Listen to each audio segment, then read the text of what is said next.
ভালোবাসার অভাবে কোনো সংসার ভাঙে না। সংসার ভাঙে বরং স্বামী স্ত্রীর বন্ধুত্বের অভাবে। প্রচন্ড প্যাশন, ইন্টিমেসি আপনাকে সাময়িক সুখ দিতে পারে, কিন্তু শান্তি দিতে পারবে না।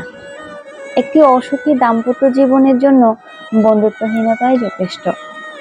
একটা মানুষের সাথে আর একটা মানুষের সম্পর্ক টিকিয়ে রাখতে হলে এখনকার যুগে যেটা সবচেয়ে প্রয়োজন, সেটা হলো একজন মানুষ আরেকজন মানুষকে বুঝতে পারার ক্ষমতা ধরে রাখা এবং দুটি মনের সাথে একজন আরেকজনের সম্পর্ক স্থাপন করা।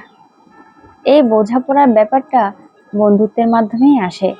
ভালোবাসা ও মায়া এমনি কোনো দান না যে এটা আপনা আপনি সৃষ্টি হবে। ভালোবাসা ও মায়া সৃষ্টি হয় কেবলমাত্র নীরবে, কেউ কাউকে বুঝতে পারার মাধ্যমে, কেউ কাউকে নীরবে সাপোর্ট করার মাধ্যমে।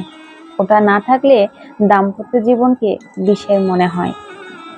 অনেকেই এই প্রেমহীন দাম্পত্য জীবন বয়ে বেড়ায় কারণ বাচ্চাদের সুখের কথা ভেবে জীবন স্যাক্রিফাইস করে, কিন্তু প্রতিদিন নিয়ম করে বিষ গিলে খাওয়ার মতোই তাদের জীবনযাত্রার ভার কাঁধে নিয়ে বয়ে বেড়াতে হয়। প্রতিদিন কথা কাটাকাটি, গোপন করার মানসিকতা জন্মায়। একটাই কারণ, তাদের মধ্যে বন্ধুত্ব থাকে না। একজন আরেকজনকে স্পেস দেয় না, স্যাক্রিফাইস করে না।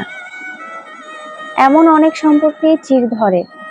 যদি বিচার করেন তবে একটাই ফলাফল আসে, তাদের মধ্যে বন্ধুত্ব ছিল না। তাই তো ইংল্যান্ডের রানীর পুত্রবধূ প্রিন্সেস ডায়ানা তার মৃত্যুর আগে বলেছিল, আমাকে যার ভালোবাসার কথা সে ছাড়া পৃথিবীর সকলেই ভালোবেসেছে।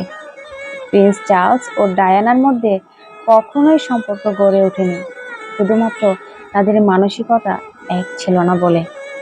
অথচ ইতিহাস ঘাটলে দেখা যায় প্রিন্স চার্লস তাকে প্রচন্ড পছন্দ করেই বিয়ে করেছিলেন, কিন্তু তারা কখনোই সুখী দম্পতি হিসেবে নিজেদের দাবি করতে পারেনি।